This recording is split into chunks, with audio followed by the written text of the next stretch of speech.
ano pa yung challenges of doing that job? Kasi malayo ka sa pamilya mo eh. Yes, bukod sa malayo ka sa family, bukod sa pagod, I think one major challenging part is to adapt the culture. Because iba-ibang lahi yung sumasakay sa cruise. And iba yung humor ng Filipinos.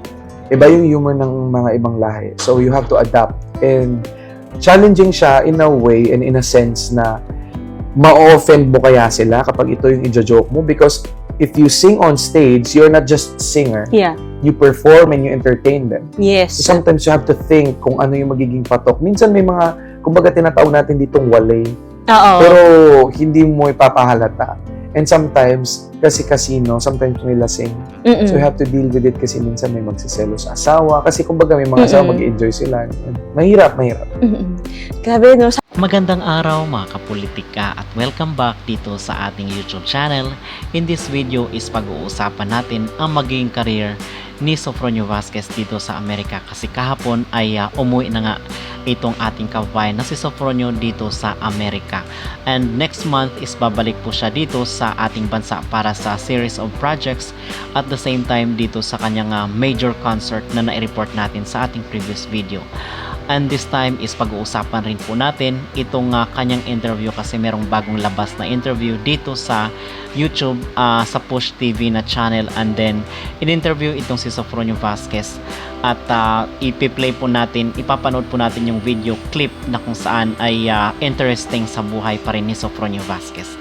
Pero bago ang lahat ay huwag kalimutang mag-like at mag-subscribe na rin kayo para updated kayo sa ating mga latest issue. At kahapon po is na-report natin na bumalik na po sa Amerika itong si Sofronio Vasquez. And natalakay na po natin doon sa ating mga naunang videos na kung saan ay itong si Sofronio Vasquez ay ka-record label na po. Same company na kung saan is nakakontrata. Auto-contract po itong si Sofronio doon sa Record Republic.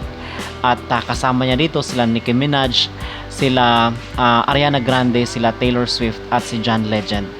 So dito pa lang makapolitika ay masasabi natin na parang malaki ang nag-aantay dito kay Sofronio Vasquez para sa kanyang maging proyekto sa Amerika, which is excited po at yun ang ating abangan kasi yun naman ang pinapangarap rin ng kanyang mga supporters na doon siya sa Amerika gumawa ng pangalan. But while waiting po sa update dito kay Sofronio Vasquez sa kanyang pagdating pag-land sa Amerika, ay pag-uusapan muna natin itong kanyang interview dito sa Push TV kasi meron pong nilabas dito sa YouTube channel interview kay Sofronio Vasquez at ipi-play po natin yung clip dito later part of this video.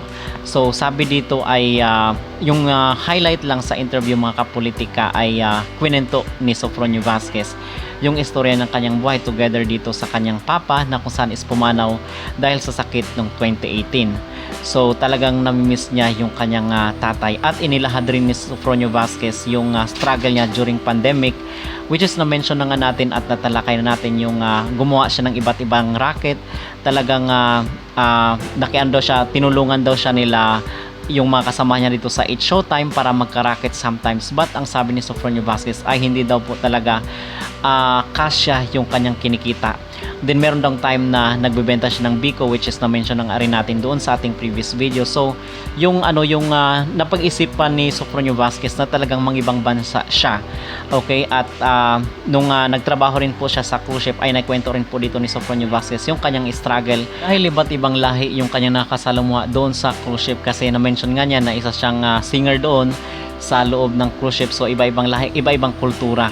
So kinakailangan na flexible siya at kinakailangan rin na marunong siyang sumakay doon sa trip minsan ng kanyang kailangan niya mag-adjust kumbaga kasi minsan daw ay pinagsisilosan daw dahil na-enjoy daw ng mga babaeng customers yung yung kanyang show or kanyang performance.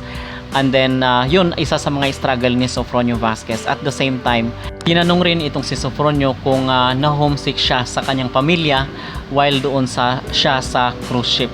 So grabe ang pinagdaan ni Sofronio Vasquez mga kapolitika, nakaka-inspire kung kaya lagi po nating piniplay every time na merong mga interviews itong si Sofronio kasi maganda pakinggan yung istorya ng kanyang buhay. Mahirap. Grabe, no? Samot-sari na talaga. As in talaga, kumbaga sari-sari store talaga yung buhay ko. Pero wala ka naman naging problema pagdating sa homesickness? Walang time. Wala nang time. Hindi ko na siya nabigyan ng, kumbaga hindi ko siya napaglaanan ng oras na, okay, so Fronya, ito yung lugar ng pagiging homesick mo. Hindi. Punong-puno talaga Puno siya. na. Parang nabanggit po rin siya earlier, no, na parang, so, 2017, you joined Tawag ng Tanghalan, 2018, 2019. bumalik ka ng 2018, 2019. And then your father passed away 2018. Ang dami nangyari. And then sumakay ka ng cruise ship. Tapos bumalik ako dito, Ang dami na talaga nangyari. tapos nag-pandemic. Ayun. Wala ng music nun eh. Kumbaga, ano yung magiging option? Thankful ako kasi nabigyan ako ng nagbebenta din ako ng biko. At ang laki ito, nagbenta ako mismo gumagawa. Wow! Yeah, nagpapabook ako sa mga online. During pandemic? Pandemic to. Wow! And hindi ako nahiya na mag-reach out sa mga big stars ng ABS-CBN. Si Karil, Showtime, Chang Ami, dati Miss Kay Brosas. Tinulungan talaga niya. Posting. And naging maganda naman yung income. Pero along the way, sabi ko, yung pagod ko, kulang pa rin. Kumbaga, kailangan natin kasi pandemic eh. Oo. Mas So, challenging Mas yun challenging kaya nag-decide ako mag-Kumu, nag-streaming ulit ako. So, nag-streaming platform ako. Pagod rin. Kaya sinasabi ko, I think I need to go out of the Philippines. Parang gusto kong mag-abroad. At doon na nga ikaw napunta sa Amerika. Paano ka napunta doon? So, after na nagbukas na ulit yung bansa or yung mundo, after na medyo nag-heal na yung mundo, I have decided to, like, I think I need to continue and pursue my dental career because before nagtawag ng Tanghalan, punta talaga ako sa Manila to do the board exam. Kaso, hindi na ako natuloy kasi nag-contest ako. So, punta ako sa Amerika trying to push another chapter dun sa dental career ko. At nakapagtrabaho ulit ako. Kumbaga, pinatikim sa akin ulit. So, trabaho, ganyan. Nagbukas na. Ayun, na-stumble na naman ako isang audition. Try ko nga. I am here. Grabe, so Fronya, you've rebuilt yourself several times during the process. Thank you. Was there a time when you felt like you've hit a plateau or parang you felt like giving up because of all the hardships? Oh, yeah. Maraming beses na nagkakaroon ako ng life plateau. Kumbaga, and I would always question myself, bakit ako magkakaroon ng ganito kung meron akong pangarap? Mahirap siyang i-recognize because sometimes you yourself are so denial. Nararamdaman mo na pero dinideny mo. Kasi ayaw mo siyang tanggapin na wala ka. Kumbaga, ayaw mong tanggapin na hindi, the thing that you're trying to pursue is not working for you. Kumbaga, music, mukhang hindi mo na. So, maraming beses akong na ganun. Mahirap.